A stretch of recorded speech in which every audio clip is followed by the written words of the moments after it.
Hello students, welcome to the trigonometry important question series बच्चों. So let's start with the question. If 1 plus sin square theta equals to 3 sin theta cos theta, then prove that tan theta or equals to 1 और 1/2. बच्चों आपको given है कि 1 plus sine square theta की value कितनी है 3 sine theta cos theta है और प्रूफ क्या करना है आपको कि tan theta is equals to 1 या फिर 1/2. सो बच्चों देयर इज एन हिंट क्योंकि आपको 10 की वैल्यू निकालनी है. सो आपको एक बात ध्यान रखनी है, आपको पूरी की पूरी इक्वेशन को किसकी फॉर्म में कन्वर्ट करना होगा 10 की फॉर्म में.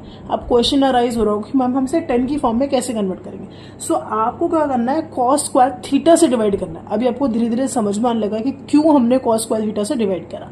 ठीक है, मैंने क्या करा लेफ्ट हैंड साइड में भी और राइट हैंड साइड में भी कॉस स्क्वायर थीटा से डिवाइड करा. देखो जैसे इस इक्वेशन को आप कॉस स्क्वायर थीटा से डिवाइड करोगे ये बन जाएगा, यहाँ ये बन जाएगा, यहाँ आपका ये बन जाएगा. अब देखो इस वाले पार्ट को भी हम बाद में पढ़ेंगे. पहले ये देखो sine theta upon cos theta क्या होता है टेन थीटा. दोनों पे स्क्वायर तो आपका क्या बन गया 10 स्क्वायर थीटा. इसी तरीके से एक कॉस से एक कॉस क्या हो गया बच्चों कैंसिल हो गया. तो साइन अपॉन कॉस बचेगा और साइन अपॉन कॉस क्या होता है 10. तो ये दो पार्ट्स में आपका 10 आ गया और बचा 1 अपॉन कॉस स्क्वायर थीटा क्या होता है आपके पास साइन सेक स्क्वायर थीटा.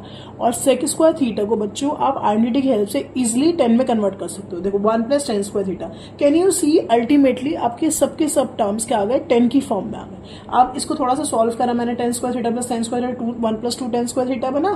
ठीक है, रीअरेंज करा. कैन यू सी बच्चों ये क्वाड्रेटिक इक्वेशन बन गई जहां एक्स की जगह आपका 10 थीटा है. ठीक है, सो अब हम फॉर द कन्वीनियंस पर्पस अब 10 थीटा को x मान लोगे. अब ये देखो ना क्वाड्रेटिक इक्वेशन जैसा बन गया. अब आप इसे स्प्लिटिंग लगाओगे, स्प्लिटिंग से आपकी x की दो वैल्यू आएगी क्योंकि आपने x जो है 10 थीटा को माना था. तो 10 थीटा की वैल्यू कितने आ गई बच्चों, एक तो 1/2 आ गई और एक 1 आ गई. Thank you.